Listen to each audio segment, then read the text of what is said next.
हरि ओम।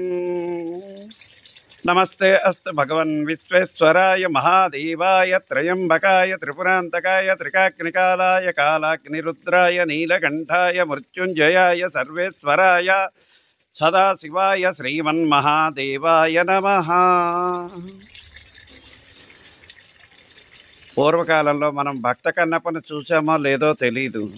ఒక గృహస్థు కొచ్చెలకోట లీలాకుమార్ శర్మ అని, అతని భక్తికి అలాగే కళకు ఇది నిదర్శనం. శివుణ్ణి ఎలాగైనా తీసుకొచ్చి నిత్యాభిషేకం చేయాలని చెప్పేసి అతని కోరికేమో. దానికి సంకల్పించిన వారు శక్తినిచ్చింది పార్వతీదేవి.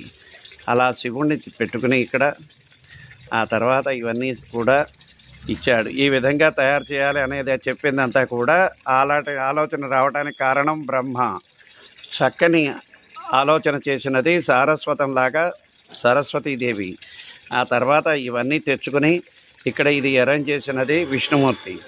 అయితే ఇవన్నీ అరేంజ్ చేయడానికి కూడా ధనం కావాలి. ఆ ధనాన్ని ఇచ్చే ఆవిడ లక్ష్మి. ఇదంతా కూడా మనం చూసి ఈ రోజున చక్కగా అందరికీ షేర్ చేసి సబ్స్క్రైబ్ చేసుకుని లైక్ చేస్తే అప్పుడే ఇక్కడ నిజమైన శివుడు వస్తాడు. శివపార్వతులు ఇద్దరూ వస్తారు. కాబట్టి బ్రహ్మ విష్ణు మహేశ్వరులు ఈ కళాత్మకానికి ఈ భక్తికి నిదర్శనం అయ్యారు. అంతేకాకుండా హరిహరులకు ఇద్దరికీ భేదం లేదని చెప్పేసి శివుడిని ఇక్కడ పెట్టి శివుడి పైన ఉసిరి చెట్టు కింద శివుడు. ఉసిరి చెట్టు ఎక్కడ ఉంటే అక్కడ లక్ష్మీనారాయణ స్వరూపం వస్తారు విష్ణుమూర్తి. అలాగే తులసీమాత విష్ణుమూర్తికి మధ్యలో ఇది పెట్టుకున్నాడు ఆయన. చక్కగా భక్తి భావన కావాలి. ఏ ధర్మశాస్త్రాలు ఏవి చెప్పినా కూడా ఇవే చెప్తున్నాయి.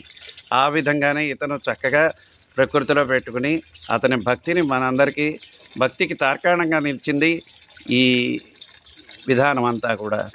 కాబట్టి మీరు కూడా చక్కగా అతన్ని ప్రోత్సహిస్తూ ఉత్సాహంతో ముందుకు చూపించి అందరం కూడా ఈ విధంగానే తయారు చేసుకుని మన భక్తిని చాటుకోవాలని.